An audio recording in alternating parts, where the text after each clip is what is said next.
Muy buenos días, le habla Marisol Villarreal Barrera de la Escuela de las Ciencias de la Salud, específicamente del programa de Administración en Salud. En el día de hoy les voy a hacer una socialización acerca de los procesos administrativos en salud, que vendría siendo, cuáles son aquellas características, sus fases y etapas, y adicional, al final vamos a hablar acerca de un ejemplo, o aplicar esas etapas en algún ejemplo en específico del área de salud. Vamos a compartir pantalla primeramente.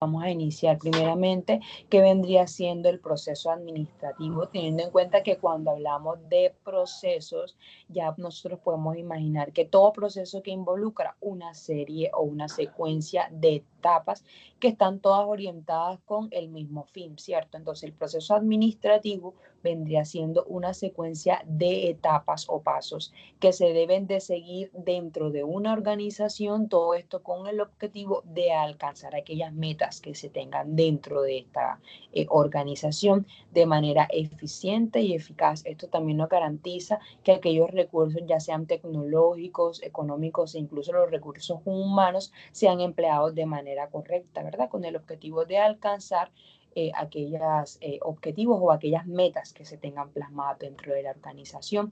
Este proceso administrativo tiene unas características, en realidad son un gran número de características, sin embargo aquí cogí pues las más puntuales, teniendo en cuenta primeramente que el proceso administrativo posee una universalidad, es decir, que es aplicable en cualquier organización, en cualquier empresa, sin importar su tamaño, su sector, ubicación, como les decía, desde pequeñas empresas a grandes corporaciones. Todo esto pues con el objetivo, como ya lo veníamos mencionando, de alcanzar aquellos objetivos que se tengan dentro de esta. Posee una secuencialidad que, a pesar de que se encuentre compuesto por una serie de etapas, estas se deben de seguir de manera lógica, porque aunque sean estas etapas interdependientes, tienen un rol específico dentro del proceso. Además, este proceso administrativo es cíclico, es decir, es continuo, un proceso que no termina, ya que los resultados obtenidos generan información para iniciar nuevamente las etapas, permitiendo una mejora constante dentro de las operaciones. Tenemos que también posee una flexibilidad que se adapta a aquellos cambios del entorno, ya sean internos y externos. Esto permite ajustar planes, estructuras y estrategias para responder a las necesidades del mercado o aquellos imprevistos que se puedan presentar. Por eso diría que el proceso administrativo es el que de pronto más se ajusta al área de salud, teniendo en cuenta que sabemos que el área de salud se encuentra en un entorno cambiante, bastante dinámico, ¿verdad? Que depende muchas veces de las circunstancias o de aquellas problemáticas que se presenten. Una de las características que tal vez no se encuentra aquí escrita, pero sí me gustaría mencionar, es la parte de la temporalidad, es decir, que cada etapa, perdón, del proceso se desarrolla dentro de un marco temporal definido, permitiendo medir el progreso y garantizar el cumplimiento de los objetivos en los plazos establecidos. Ahora sí, vámonos en esas etapas y fases que hacen parte del proceso administrativo, ¿verdad?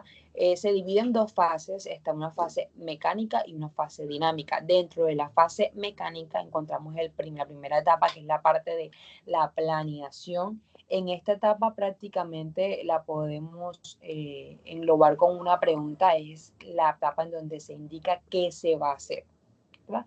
En esta etapa entonces se planean cuáles son los objetivos, cuáles son aquellas estrategias y cuáles son los recursos con los cuales se encuentran o tenemos disponible para poder llevar a cabo este proceso, teniendo en cuenta que para poder saber qué se va a hacer se debe de tener una situación, problema o se debe de haber realizado con anterioridad un análisis. Luego viene la segunda etapa que vendría siendo la etapa de la organización, que se engloba con la pregunta cómo se va a hacer. En este pues ya se distribuyen y coordinan los recursos, ya sean humanos, los recursos económicos y la parte, los materiales que tenemos de pronto para llevar a cabo este proceso. En este también se establecen cuáles son los roles de cada una de las personas involucradas y además se estructura, ¿verdad? O se define una estructura organizativa. Tenemos la fase dinámica en donde ya encontramos la tercera etapa de este proceso, que es la etapa de la ejecución. Ya en este prácticamente se desarrollan cada una de las actividades y las estrategias que fueron previamente definidas y plasmadas, ¿cierto? Y socializadas, porque tenemos en cuenta que para todo este paso se debe de tener una comunicación efectiva entre cada una de las personas que hagan parte de este proceso. Entonces ya en la parte de ejecución ya es donde se lleva a cabo cada uno de los planes, se realizan las actividades y pues se coordinan las tareas. Tenemos la cuarta etapa que vendría siendo la etapa de la dirección, es decir, cómo se está haciendo, cómo se está realizando en este, además de supervisar y de liderar, se motiva para que de pronto el equipo de trabajo pueda ejecutar de manera correcta cada una de las actividades planificadas. Y tenemos por último la etapa de control, ¿verdad? Que siento y considero yo que es una etapa bastante importante.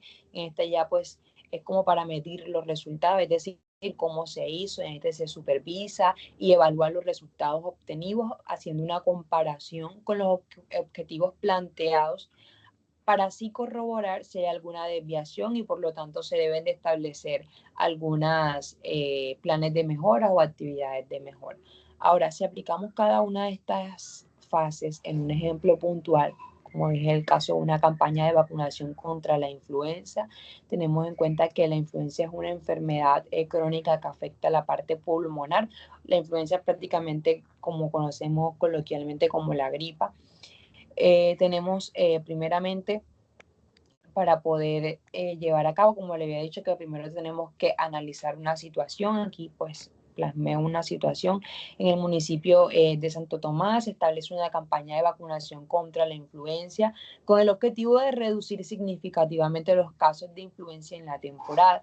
Tenemos entonces primero la etapa 1, que vendría siendo la etapa de la planeación, empezando por el análisis. En este se identifican aquellas zonas con mayor riesgo de contagio, ¿verdad? Para así poder plasmar lo que vendría siendo el objetivo. ¿Cuál vendría siendo el objetivo de esta campaña? Vacunar al 85% de la población de riesgo, como en el caso de los niños menores de 5 años, adultos mayores de 60 años, personas con enfermedades crónicas y embarazadas, teniendo en cuenta que estos son las personas más propensas a contagiarse antes del inicio de la temporada de influenza. Ya con base, teniendo el objetivo, ahora sí podemos plasmar cuáles son esas estrategias. Primero, vacunación gratuita en centros de salud, a brigadas comunitarias y escuelas. Otra estrategia serían las campañas de sensibilización, en redes sociales. Ahora sí, ya con las estrategias procedemos a cuáles son esos recursos o qué es lo que tenemos a la mano para poder llevar a cabo el objetivo. Pues vemos que tendríamos que mirar qué cantidad de vacunas necesitaríamos, qué personal tendríamos que considerar, teniendo en cuenta que el personal debe de ser capacitado, tenemos que tener en cuenta la parte del transporte y material informativo para poder cumplir con lo de las campañas de sensibilización. Ya teniendo en cuenta el primer paso, entonces proseguimos a la etapa número 2, que vendría siendo la etapa de organización. En esta se conforman los equipos de trabajo y se asignan sus responsabilidades. Se definen los puntos estratégicos, como el caso de los hospitales, de los centros comunitarios y escuelas, teniendo en cuenta que pronto son los lugares en donde podamos acceder a la población y se establece un cronograma de vacunación. En la etapa 3, que es la etapa de ejecución, ya en esta pues se inicia la campaña en la fecha establecida, por lo tanto se aplican las vacunas en los lugares establecidos, que ya fueron mencionados anteriormente. Ahora sí, ya cuando ya se esté llevando el proceso, se pone en marcha la etapa número 4, que es la etapa de dirección. Los supervisores monitorean el cumplimiento del cronograma y la asistencia del personal. Se motiva al equipo mediante reconocimiento y apoyo logístico, teniendo en cuenta que en esta parte, la parte humana o la parte emocional de las personas que hagan parte de este proceso también es primordial, ¿verdad? Entonces, y por último, en esta etapa tenemos que se resuelven imprevistos, por ejemplo, si falta algún personal o vacunas en alguna zona, se redistribuyen recursos, etcétera. Por último, tenemos la etapa de control, que ya es la última fase. En este, pues como lo habíamos dicho anteriormente, se comparan los datos reales con el objetivo planteado, se evalúa la cobertura por zona, la eficiencia del personal y la respuesta de la población, y ya con base a todo esto se aplican mejoras o planes de acción si se identifican fallas y se documentan los resultados para futuras campañas, teniendo en cuenta que si en algún futuro se quiere realizar nuevamente una campaña de vacunación dentro de este municipio, pues ya haya un recurso que se haya utilizado anteriormente y que nos pueda también servir como de comparativa. Bueno, espero que la explicación del proceso administrativo haya quedado claro y muchas gracias por estar atentos.